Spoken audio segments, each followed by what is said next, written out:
A lot of people I know have been through a pretty tumultuous time lately, and I wanted to address why that's happening in this week's Mainly Moonology Podcast.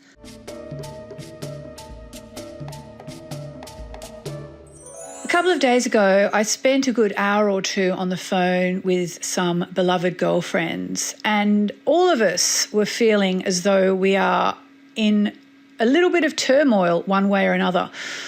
One of us is going through a really rough time professionally, which is very difficult for her. She's been at the top of her game for many, many years, and she's suddenly having this very rocky time, which she's navigating very well as she can, and we were trying to support her in that. And the other friend, actually, she's doing really well. She's gone back to university. She's doing a degree and she just got a high distinction on, I think, 2 of her latest essays. So she's blitzing it. But even she said, oh, my God, my life feels so chaotic right now. And my 5 cents that I threw in was, and I really meant it from the bottom of my heart, is I feel like life is going to settle down and then it doesn't. So I wanted to make this sort of tumultuousness, the current tumultuousness that so many people are feeling right now, the theme for this week's podcast. Let's look at the big picture of all the cosmic shifts that we've had. The first half of 2025 was actually dominated by what you could call forward motion, okay? Because most of the bigger outer planets were moving forward, but what they actually did was quite big and change-making and tumultuousness causing. They change signs. So last year we had Pluto changing signs, and I think the year before that, but that because it kept retrograding, but that was huge. Then this year we've had several major planets such as Saturn, Uranus and Neptune either changing signs or getting ready to. So the thing is, when a planet changes signs, it's just a huge shift.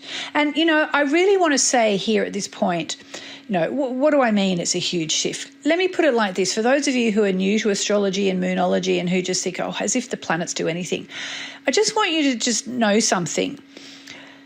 Astrologers have been studying astrology for I don't even know how many thousands of years it is. It's at least 2,000 years, if not more. And we test everything. And one thing that I've really done in the past few years is I've really tested it, because I now, as you know, I write my moonology diaries every year. I write them about a year and a half before they come out. So, I can tell you that when COVID hit a few years ago, and I had to have a look at what I'd written particularly on the back cover where I do a kind of a summary of the year ahead. And what had I written? Because was it going to even come close to describing the cataclysm that was 2020, with COVID and lockdown around the world and so on? And it absolutely 100% stood up to the astrology. Okay, so when I say things like, when the planets change signs, we are going to feel it down here on Earth, this is not just me saying something off the top of my head. This is something astrologers have tested for thousands and thousands of years, okay?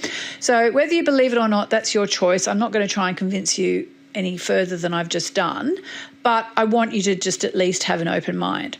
So the idea is basically with the big outer planets like Pluto and Neptune and Saturn and Uranus, they stay in each sign for quite a long time, and they kind of create an age. They create a kind of a flavour that will colour that age. So, for example, if you wanted to, you could go back and you look at the chart for, the 50s, which was post-war, and all the energies there that were going on, and they all are totally reflected in the outer planets. And then you look at the 60s and you've got all the energies that are around there, which totally, explain why the whole world had the hippie revolution and all that.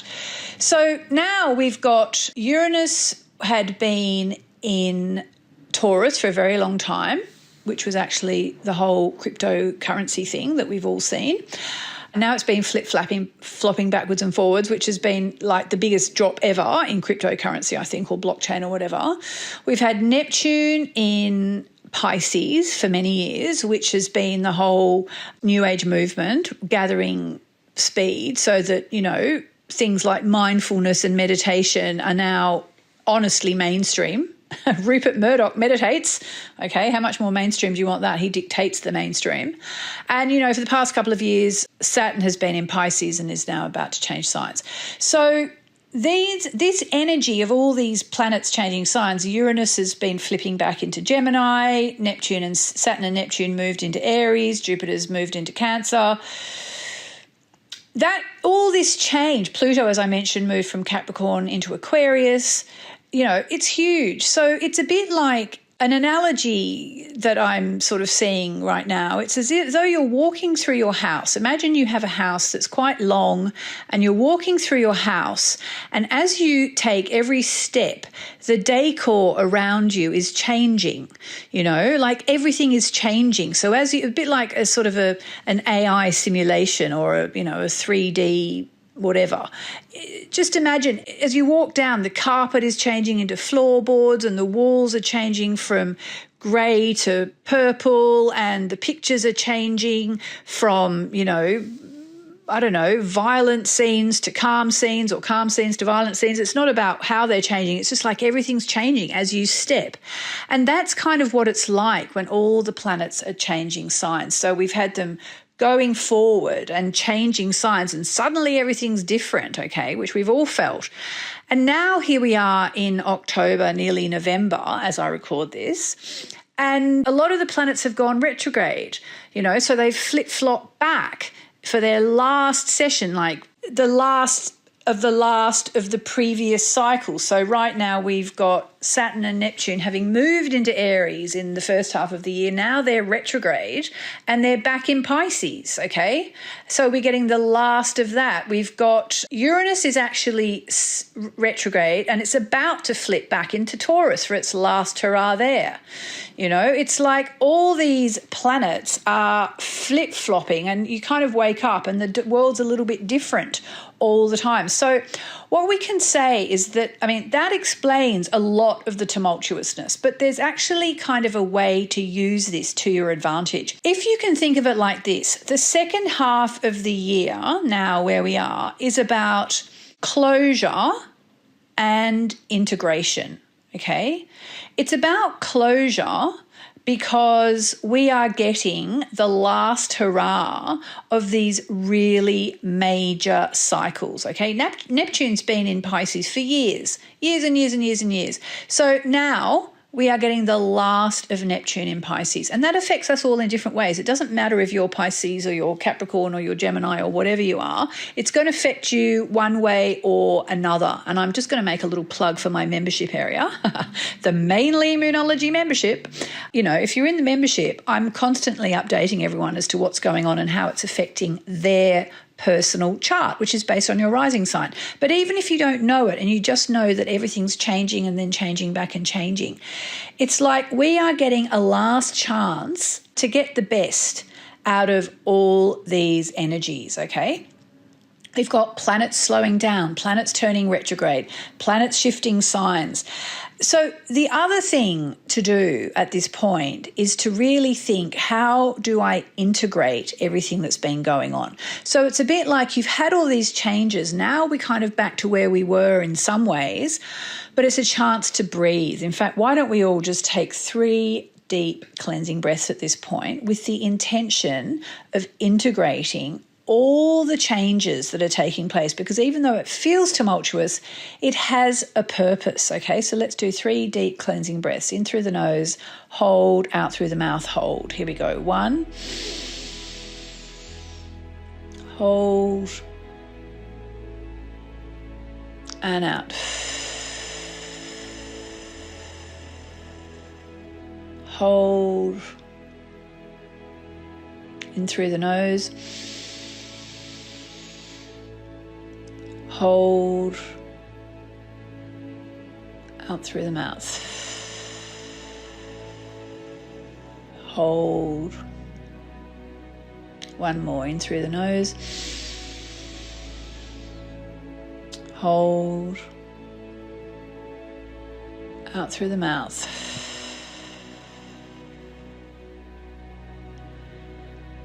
And now just quietly set the intention to take more deep breaths and to stay calm as the world as a whole navigates all the changes that are happening.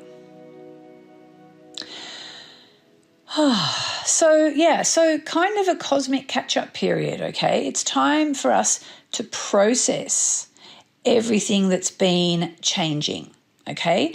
And process is the really important word there. You could equally say to digest, you eat something, you digest it, you process it, you let it go.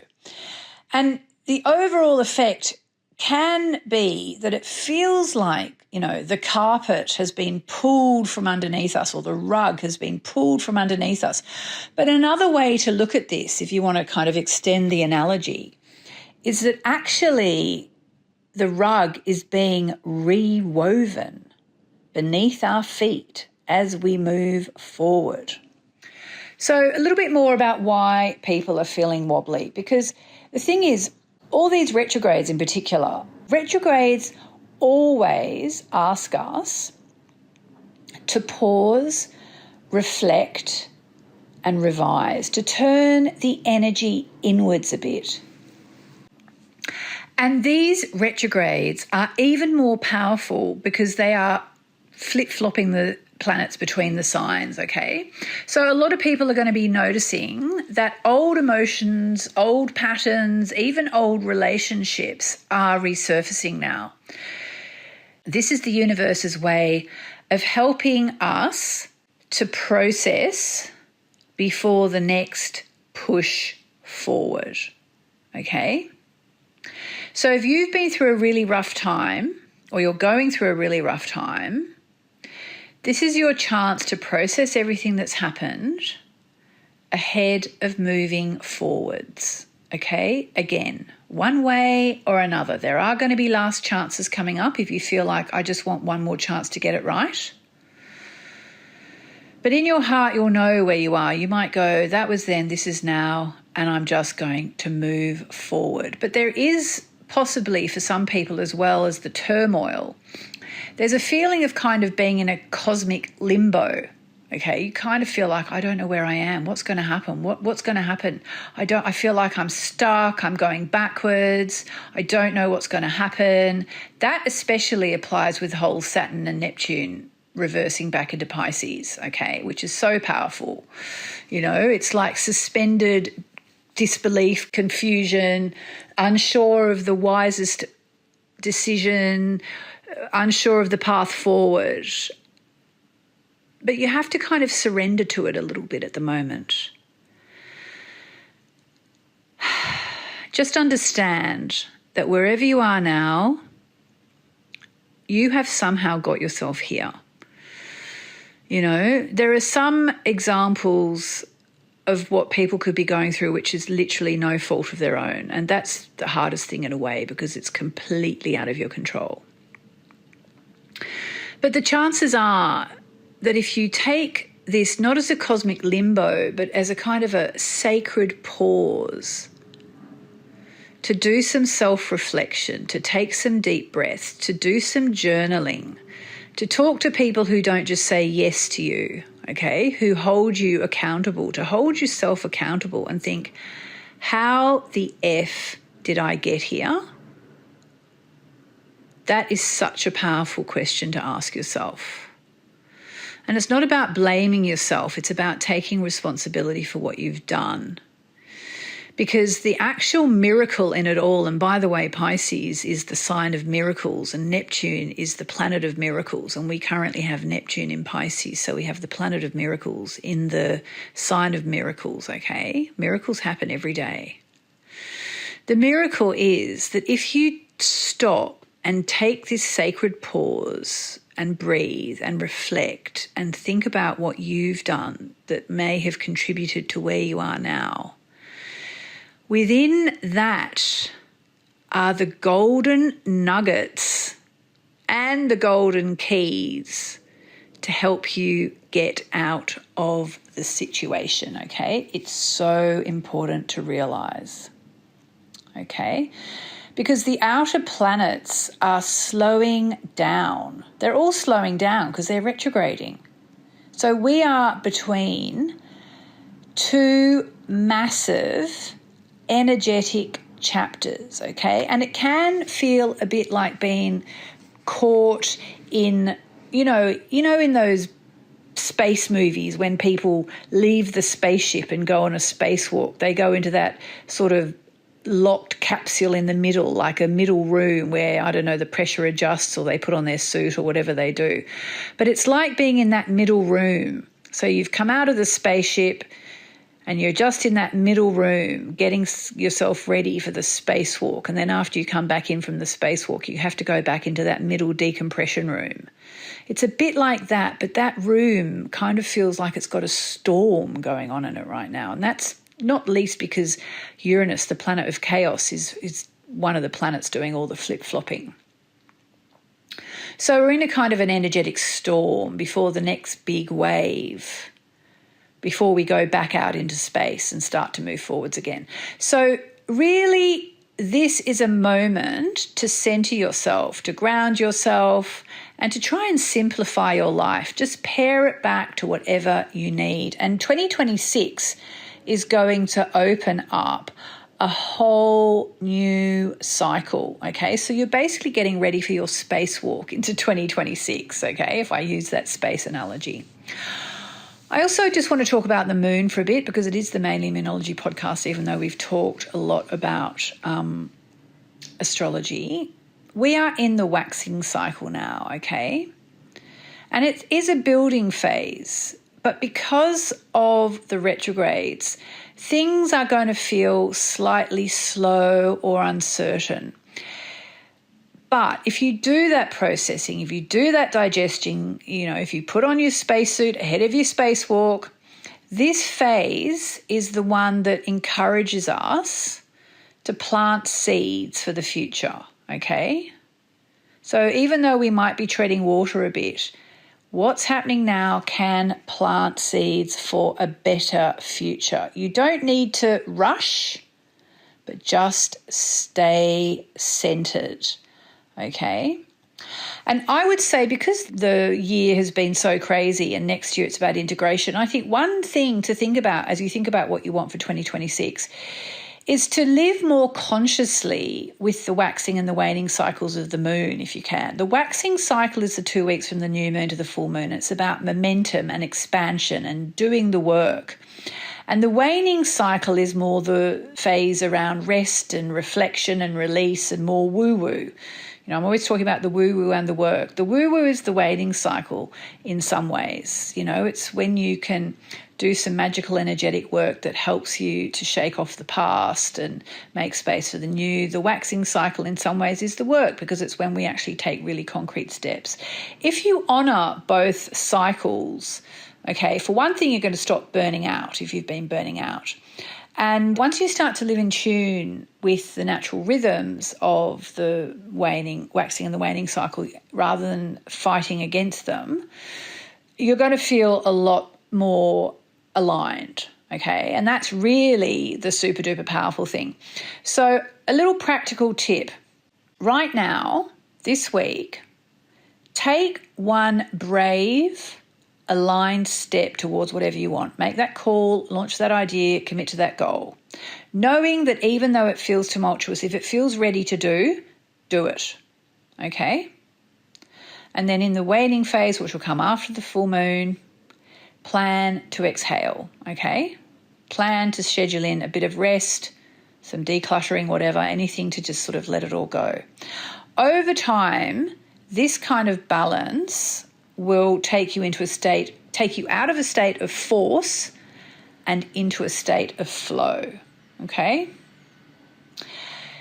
And I just want to finish by saying, if you will permit me, if you're feeling like this year has been a bit of a roller coaster, I think now you can understand you haven't been imagining it.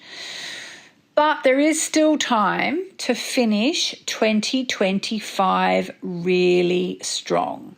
Okay, a couple of months ago, I created a video called Finish 2025 Strong, which is free. in inverted commas, okay?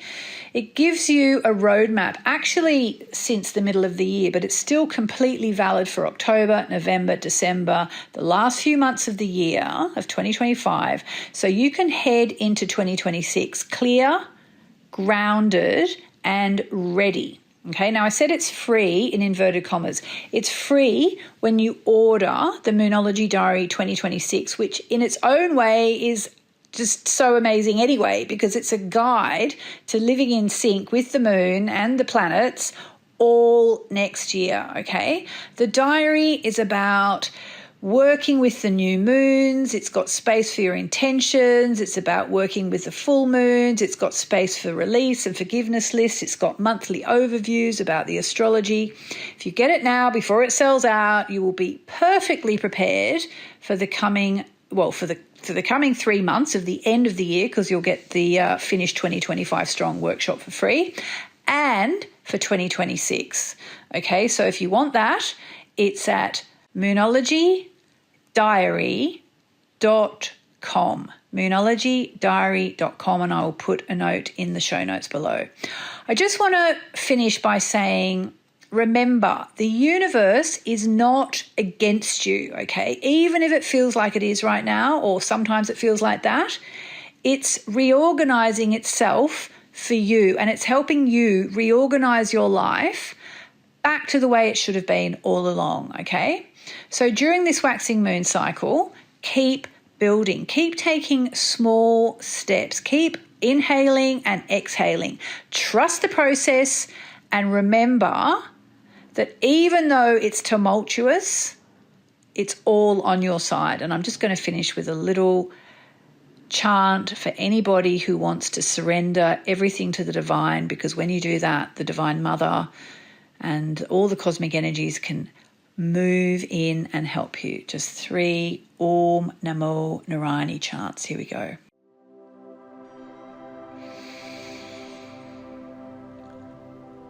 Om Namo Narayani.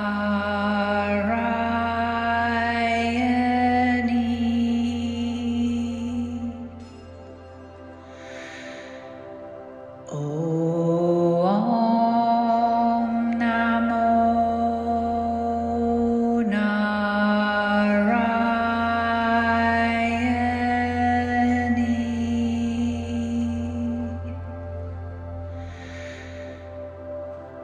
Om Namo Narayani.